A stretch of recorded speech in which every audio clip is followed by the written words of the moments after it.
رانا صاحب یہ جو اس حالات میں ان حالات میں یہ جو انہوں نے ایکسپو کا افتتاح کیا ہے یہ ان کا واقعی بہت ہی یعنی یہ آپ کہہ لیں کہ ان کو نا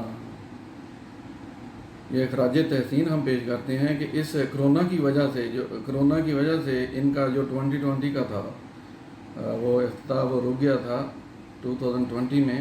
ابھی 2021 میں انہوں نے کیا ہے اور یہ اس حالات میں انہوں نے کیا کہ پھر بھی بہت اچھا یہ ان کو ابھی کریڈٹ مل رہا ہے اور بہت سی دنیا سے لوگ ادھر آ رہے ہیں اس کو دیکھنے کے لیے. اور یہاں پر یہ جو انہوں نے لانچ کیا ہے بہت ہی اچھا ہے. سب کو چاہیے وہاں پر جانا اور دیکھنا چاہیے 2020 کو. لازم یہ ضروری ہے جو لوگ ادھر بزنس کر رہے ہیں جو لوگ ادھر آ کے رہتے ہیں ان کو اپنا گھر بنانے کے لیے جگہ چاہیے ہوتی ہے. اور یہاں پر یہ ساری چیزیں ابھی گورنمنٹ نے پرووائڈ کی ہوئی ہیں اونرشپ میں سب کو یہاں پر مل رہے ہیں. مالکانہ حقوق پر پراپرٹی مل رہی ہے. اپنی انویسٹمنٹ کر رہے ہیں لوگ. اور دبئی میں بھی اور خصوصاً عجمان میں بھی یہ مالکانہ حقوق پر پراپرٹی آپ کو مل رہی ہے اور لوگ اس میں بھی انویسٹمنٹ کرتے ہیں. یہ بھی ایک بزنس ہے پراپرٹی کا. اور جتنے بھی لوگ یہاں پر بزنس کر رہے ہیں ان کو رہنے کے لیے گھر چاہیے ہوتا ہے. اپنا وہ گھر خرید سکتے ہیں.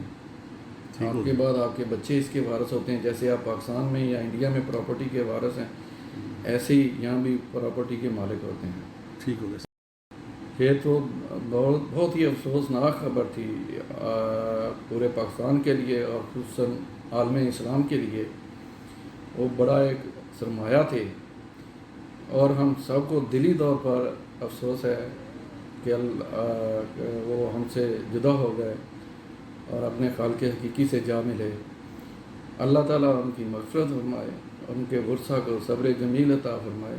اور ہر بندے نے ایک نہ ایک دن تو یہ جہان فانی کو چھوڑنا ہے اور آخرت میں یہ ایک چیز ہے جو ہر جاندار چیز نے موت کا ذائقہ چکھنا ہے.